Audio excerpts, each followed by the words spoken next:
Hello guys and welcome back to the channel. Yes, I've shaved my beard off. It's so hot still here in the UK.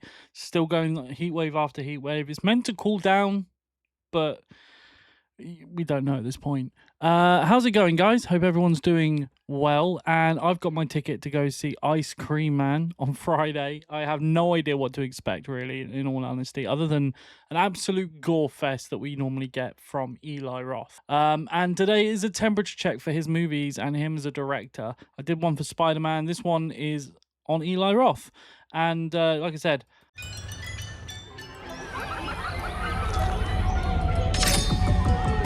What happened? Someone hurt my mommy. I got my tickets for Ice Cream Man for Friday, and the reviews already are very mixed.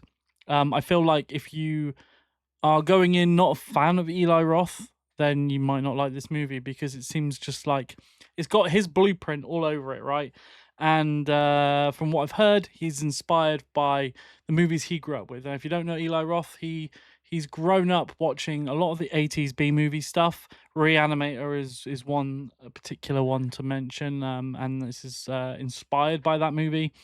So you can kind of go in expecting to see that kind of thing.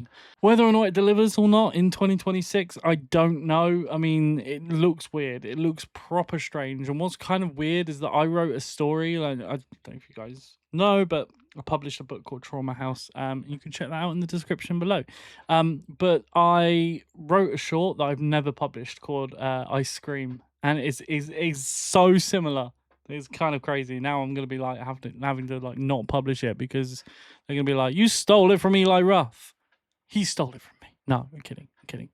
Right. So yeah, we're gonna talk about Eli Roth's previous movies. There aren't a lot of movies that he's done that I really like. In fact, I think there's only one movie that I love from Eli Roth. And I think everyone can mostly say that the worst movie he's done is Borderlands.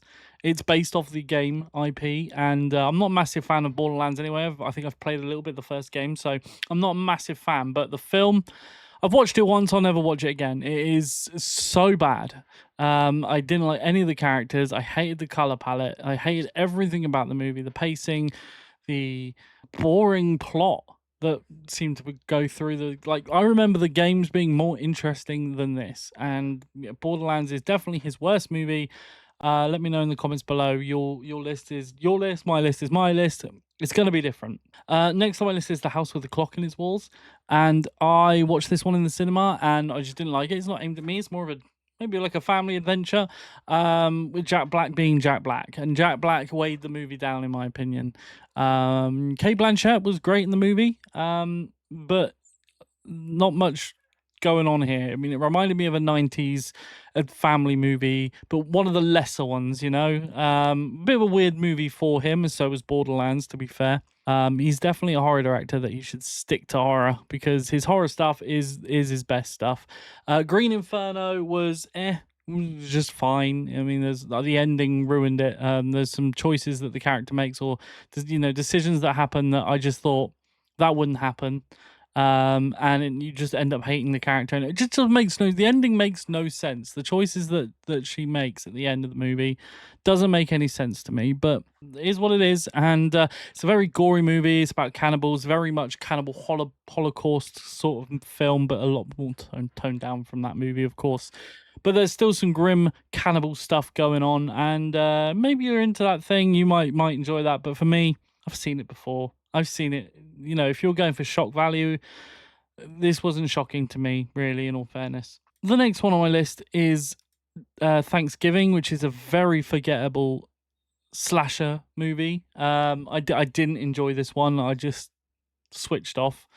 It's very focused on like sort of the American audience, right? And if you guys know me, I'm into British horror more so.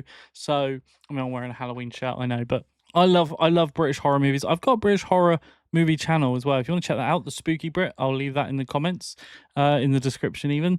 If you want to check that out, it's a brand new channel where I talk about British horror movies. But yeah, Thanksgiving was very generic, very forgettable for me. I just didn't connect with it, and that's fine. If you connected with it, that's great, but I didn't. So there's that. Very run of the mill. Death Wish. this is a topic for me because I love the original franchise. I think the original Death Wish is amazing. It's very, very gritty. It's a product of its time. So when they said they were doing Death Wish again, I was like, it's not really going to work in 2026 with everything that the original does. And then they were like, "Oh, Bruce Willis is in it." I'm like, "What the fuck?" Like, I like Bruce Willis, but his later movies from around this period, no fault of his own. Obviously, he had this illness, and I don't know if that was present then. But he feels like he's asleep at the wheel here, and like this is the money grab. It might not be that. He might have been just dealing with what he was dealing with, but it just felt like there was no soul to this movie, not much emotion. When his family, I mean, if you've seen the original Death Wish, it's a very old movie. I can't spoil this. When his family his wife gets killed and his daughter gets put in a coma, there's barely any emotion there. And the Paul Kersey character is a great character that progresses through many films. And I really enjoyed it for what it was. It's a very, again, product of his time. I could say that this movie has a great story, but that's because it's completely taken from the original movie and changed in the worst ways and just didn't do it for me. It's a remake that just doesn't really connect with me. I just go and watch the original. It's superior in many ways. Also stars Jeff Goldblum in one of his first, if not his first performance. So check that one out. Death Wish. If you've not seen the original, check it out. Next on my list is Knock Knock, which is just fine. It's okay. Keanu Reeves is the saving grace. The decisions that he makes are stupid. Like, he could have got out of this very quickly, but he doesn't. And you just, every step along the way, you're like, for fuck's sake. And I guess that's the point of the movie. But I don't know. I felt, because I've seen Keanu Reeves play so many intelligent roles, to see him play so dumb to me just didn't work, and I didn't buy him being this dumb, you know. There's elements of the movie I really do like, but there's elements of it that just seem silly to me, and it was just fine. It was fine. And then this is where we go into the list that is a bit better. Well, I say a bit better. This one not so much, and this is Hostel Part 2. An unneeded continuation, in my opinion. Just thinned out the story, took away all the mysticism behind the group of people doing this. They showed it very much. If you look at Ready or Not, if you've seen Ready or Not, the recent movie, and Ready or Not 2, Ready or Not 2 expands on stuff which wasn't needed to be expanded on. And for me, I love the whole theater of the mind thing. I like not knowing. I like leaving stuff up to my imagination. And Hostel Part 2 destroys that, in my opinion. But it was fine. Like, if you like a gore fest, if you think Saw is torture porn, you ain't seen the Hostel movies. And so the best two movies on my list. So I liked Hostel. I quite like it. I think that it goes quite hard on the gore, obviously, and at times sickening. Makes me wince a couple of times, mainly because it deals with feet and eyes. There's some great sequences in that, though, that are horrific, and I think it is one of arguably it's Eli Roth's best movie. I don't know if it's not my favorite movie, but it's definitely, I'd say, his best. I think a lot of people would agree with me. Let me know in the comments if you do or you don't.